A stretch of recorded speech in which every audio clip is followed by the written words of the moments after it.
You want a good debate? Next time you're hanging out with your buddies, just ask them which is better, cats or dogs, and then watch the entire place erupt in an explosion of conversation. If you really want to hit a spicy one, ask him what the circular metal things are that are inside of your tires, rims or wheels. Be careful to not let it get too spicy or someone might end up meeting at the flagpole to duke it out mano a mano like Rocky. But who's right? And more importantly, where did the term come from in the first place?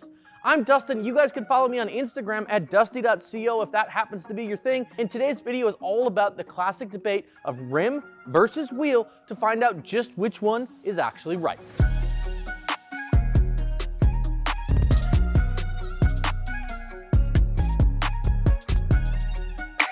Now, as we dive into this, regardless of if you call them rims or wheels, the good news is that we have what you're looking for at customoffsets.com. We're talking TIS, Archon Off-Road, fuel. We got them in stock, ready to ship to your door. Plus, if you're looking to get a jump on your show season this year, you can get as low as 0% financing with some of our financing options, meaning that you can finish your build now, pay over time, and build your credit. First things first, why do people call it a rim versus a wheel anyway?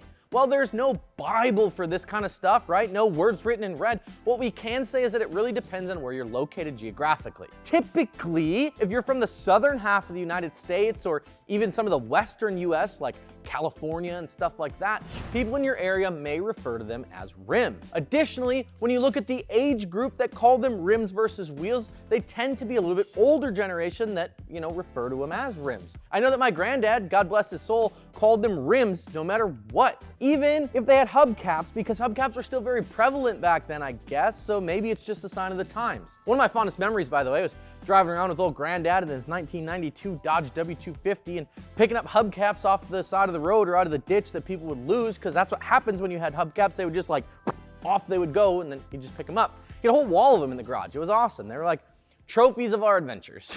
Good times.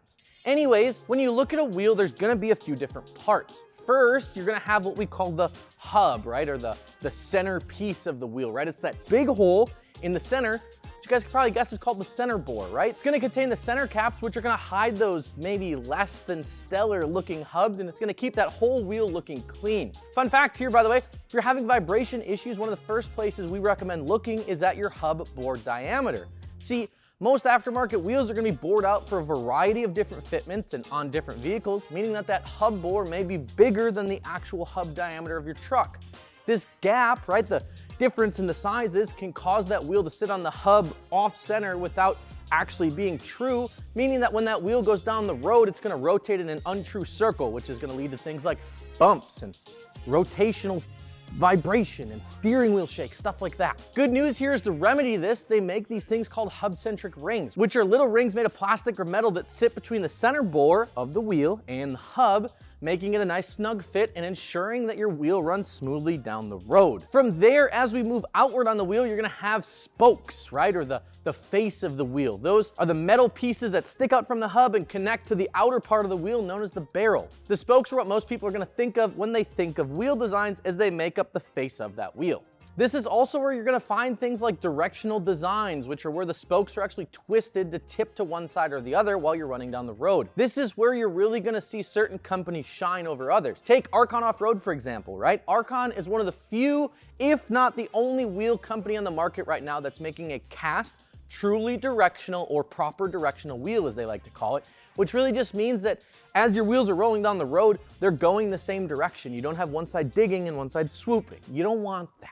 As you move outward from the spokes or the face of the wheel, you're gonna find what's known as the lip, otherwise known as the barrel. The lip is essentially the width of the wheel and is where you're gonna find that iconic build test that long-term fans of custom offsets will remember. Take out the hundo and you lay it in there, across the lip, and it's gonna tell you how much lip you've actually got. And finally, you're going to arrive at the one and only rim of the wheel. The rim is gonna be that outer edge of the wheel that sits on top of the barrel, right? It's the nice little edge on the outside. Oftentimes the rim of a wheel is going to feature some sort of either engraving or milling. Some of the more off-road style wheel, for example, are going to have bolts here that are going to simulate a beadlock look, or the f was that? While some of the more show wheels are going to feature more milling that looks like rivets. Additionally, take TIS for example, who engraves a big old brand name on the lip of the wheel so that you always know which wheel it is. So which is it? Is it a rim or is it a wheel? First, let me ask you this. Is it a Kleenex or a facial tissue?